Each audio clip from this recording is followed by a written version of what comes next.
Quarantine Chronicles episode 3, how you doing? Welcome back. It's been an eventful weekend. We are here together virtually. This is how we're doing things. We're not gonna be back at church in quite a little bit. So from here on out, Quarantine Chronicles, here we are. Later in the video, we're gonna call up a couple of our friends. What would you do? Questions. So stick around for that. In other news, I'm still adapting to the social distancing thing. I have now gone 10 days since testing positive for missing my homies.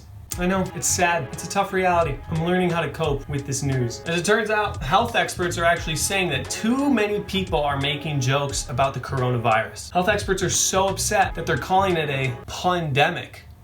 See, I bet you didn't even realize that was a joke. I reeled you right in. We are going to continue to try to stay positive and stay uplifting in this weird, trying time. I hope that you are adjusting to our new normal. I want to jump right into the word with you today. We're going to go and check out a passage that's going to teach us how to enjoy the process. We've talked before about trusting the process, about waiting on the Lord and trusting that He's going to do something special, but we haven't talked enough about enjoying the process, being faithful during the process. It's something that I don't think we talk enough about. Being conscious of how to make this time worth it is something that we should definitely take a look at. So we're going to go to Psalm chapter 90. Now here's what we're seeing in Psalm chapter 90. This is the only psalm written by Moses, and Moses is the ultimate process guy because he's taken the Israelites for 40 years from Egypt up to the promised land. And during that 40 years, all sorts of crazy things happen, and the same problems keep on popping up. The Israelites are losing their faith. They're giving themselves off to idol worship and false promises. And through the process, even if they trust that the Lord is going to bring them where they need to go, they are not being faithful in it.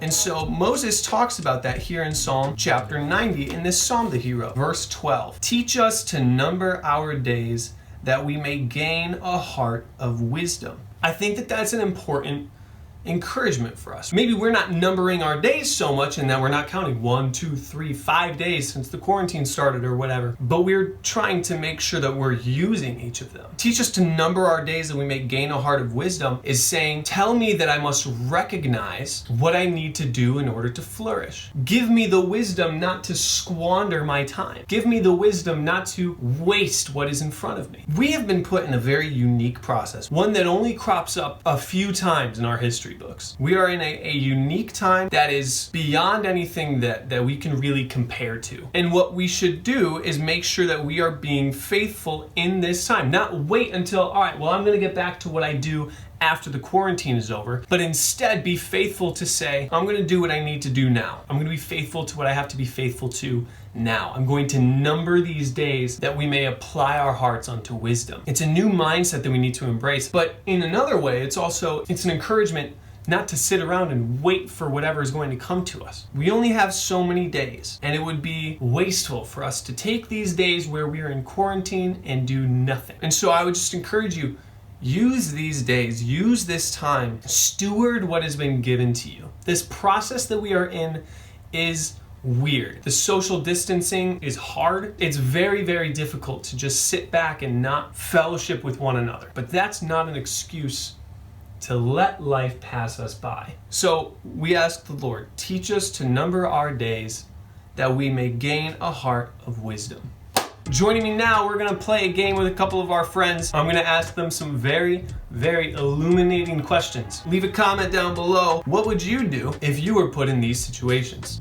Jesse Cook, what's happening, my guy? What is going on, Tommy Farmer? How may I do you a service? I'm giving you some illuminating questions. They're gonna reveal what is true about you deep down. Are you ready? Very few people know that you were supposed to be in the first video, but I didn't record your sound. Here's the redemption round for Megan Finnerty. Are you ready for the challenge? I'm ready for the challenge, Tommy. All right, Jesse, here we go. Here's question number 1. What would you do if you could operate without sleep? You could go as long as you wanted without sleeping. What would you do with all your extra time?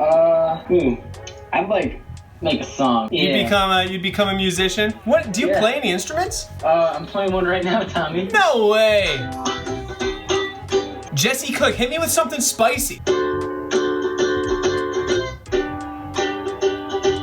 The songbird of our generation. What would you do if you could operate without sleep? I'd probably just relax a lot. You just kick back. You just watch 8 more hours of TV every day? Yeah. Play some more video games. Do some more schoolwork.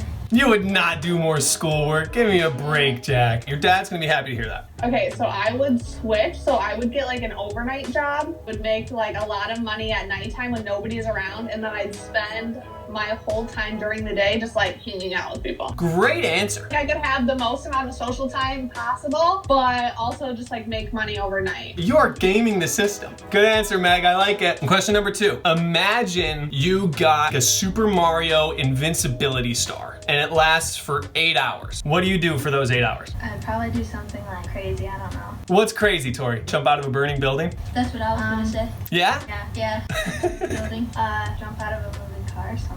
What would you do for those 8 hours? Without getting hurt? Without getting hurt. I would just like do whatever kind of flips I could just for 8 straight hours. I have this reoccurring nightmare where I go to like flip and then I just repeatedly smack my face. I had it last night too. I want to prove that wrong. So if I could do it without getting hurt after my back injury, I would just spend 8 hours flipping nonstop. Can my old aged body handle it? No, but with the star, like, let's do it. I would learn like a double back in like 2 hours. I hope I dream about this tonight.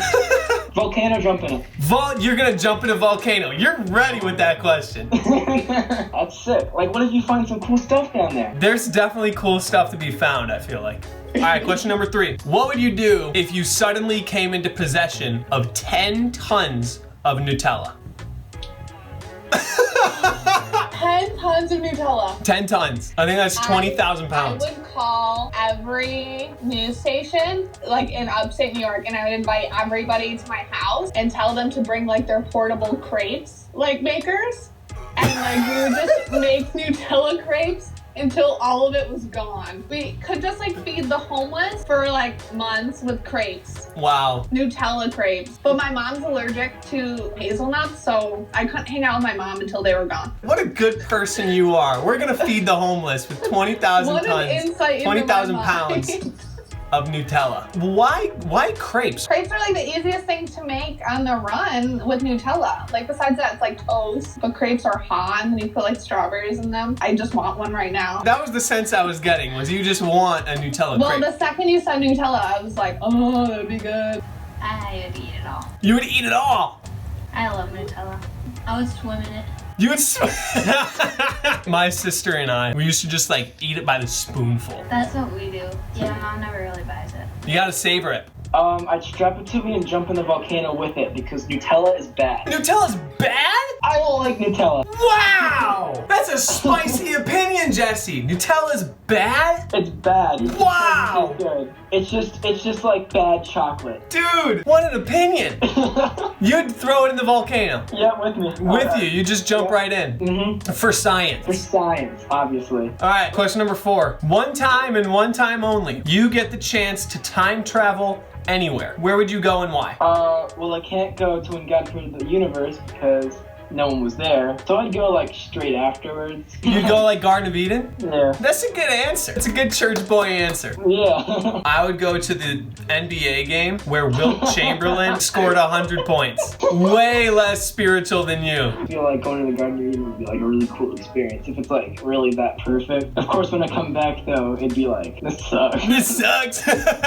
Immediately just came to mind is I would have loved to have been there when my niece Kaylani was born. It's also her 9th birthday today, but that was the first thing that came to my mind. Happy I would have birthday. loved that. So yeah, I would time travel back 9 years ago and I would be there. Wow, what a good answer. That's way better than mine. People, I just want to hang out with people every day of my life. I want to work at night. Oh my gosh. This is hard. I've thought about this a lot. Probably to the future. To the future? Like, yeah, I want to see what my life is. Jack, what about you? I was thinking maybe when Moses parted the Red Sea. Wow, what a good answer. All right, last question. What's the number one thing you miss from the quarantine? Number thing I miss? Yeah. Just like meeting people, being able to talk to people, honestly. I hate just sitting alone in my house. I just knocked out a writing assignment in 20 minutes. Yeah, you did. It's weird. What do you guys miss most?